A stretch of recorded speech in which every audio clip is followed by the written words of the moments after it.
So what's going on, guys? DIY Dan here again, and this is going to be another Christmas decoration build that my family did mostly out of recycled materials that were either leftovers from previous projects that I've done over the years or something that I took off of something before I threw it away. A good example of this is the actual exhaust for the locomotive. This was actually a set of legs that I took off of some piece of furniture, I don't even remember what it was, before throwing it away because I thought it could come in handy for something. So the most expensive part of this project was the main wooden crates that we used. My wife got 2 of these at Walmart for $14 a piece. And then she had actually found one at a garage sale that she paid $1 for. They also sell them on Amazon, but they were a little pricier than what they were at Walmart. And then at the end of this video, there will be a little bit of a show of my outdoor decorations because we try and make it a little bigger and better every year. And this year is no exception to that rule. So let's get to it. So the wooden crates we ended up using are 18 inches long by 12 inches wide by 10 inches high. And then the wheels I ended up cutting out were either 6-inch in diameter or 4-inch in diameter. So when I said I hang on to leftover materials from other projects, I wasn't joking. About 10 years ago, I had 3 different sets of cornhole boards that I made, one for me and then 2 others for friends and family. And I actually hung on to those cutouts from the 6-inch hole in the center of those cornhole boards. And that's what I used for the locomotive drive wheels and the front headlights for this project. So obviously not everybody's going to have a big enough hole saw to do that, so you could cut them out with a jigsaw, or I did go on Amazon and they do have wooden wheels for sale for a reasonable price. They're a little smaller than the ones I have, but it is a possibility for you.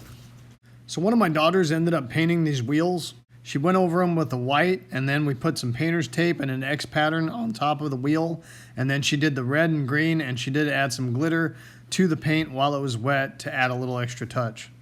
We ended up using some carriage bolts to secure the wheels to those wooden crates, and they were already painted because we had those from a previous project, so that worked out well. So being as though these were cut out with a hole saw, there was a nice 1/4-inch hole already dead center in that wheel, so that worked out nicely. I'm just tapping the bolts into place here. And then because we did have the 2 different size wheels for the locomotive, I did have to offset the holes when drilling them on the wood crate so it would sit flat on the ground. If you do like doing small projects like this, if you're going through any hardware store that sells paint, they'll usually have a table set up with a bunch of miscellaneous oddball paints that people just didn't like or didn't come get after they had them mixed, and they sell those at a fraction of the price of new.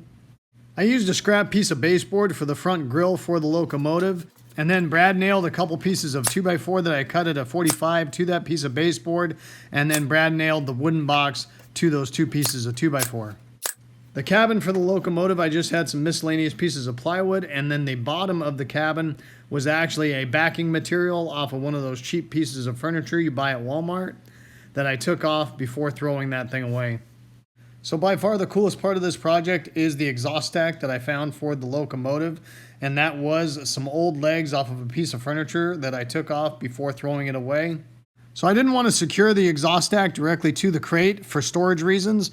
I did take 2 little pieces of wood that fit nicely in between the slats of that crate and just secured those underneath the exhaust stack.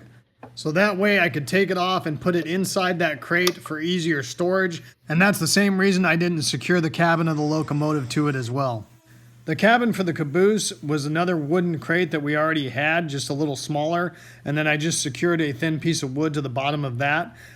I did brad nail in a couple extra little supports just to give a little bit more surface area for support for the cabin of that caboose. Right here is a good visual of how much it can collapse down because I made everything removable. So it's easier to store for the 11 months of the year it's not in use. So that's going to wrap it up for the train build, guys. The rest of this video is an update video on my outdoor Christmas decorations, along with something I learned last year to make putting my blow-ups on my tile roof a heck of a lot easier. So I actually used sandbags to secure those blow-ups to my tile roof. They contour around the tiles really well, and I've never had a problem with any of my blow-ups shifting or coming off my roof for that matter in the over 5 years that I've been doing this. One of the issues that I do have is carrying those sandbags up and down a ladder in order to get them up on the roof, because obviously they are heavy. So what I ended up doing is getting a rope and tying a carabiner to it, and that way I can lower that carabiner down to somebody on the ground level. They can hook that carabiner to the straps of the bags, and then I can lift those up one by one up on top of the roof instead of going up and down that ladder with that heavy sandbag. So if you do want to see more information about how I secure those blow-ups to that tile roof, I will put that icon at the end of this video. You can click on to check it out. And that's going to wrap it up for this video, guys. Hopefully you enjoyed it and it gave you some good information. If so, make sure you hit that like button and subscribe to my channel if you haven't already. I'd really appreciate it. The whole concept of my channel is to give you guys the most information in the least amount of time as possible, so I don't waste your time. And I hope to see you next time. Have a good one. Later.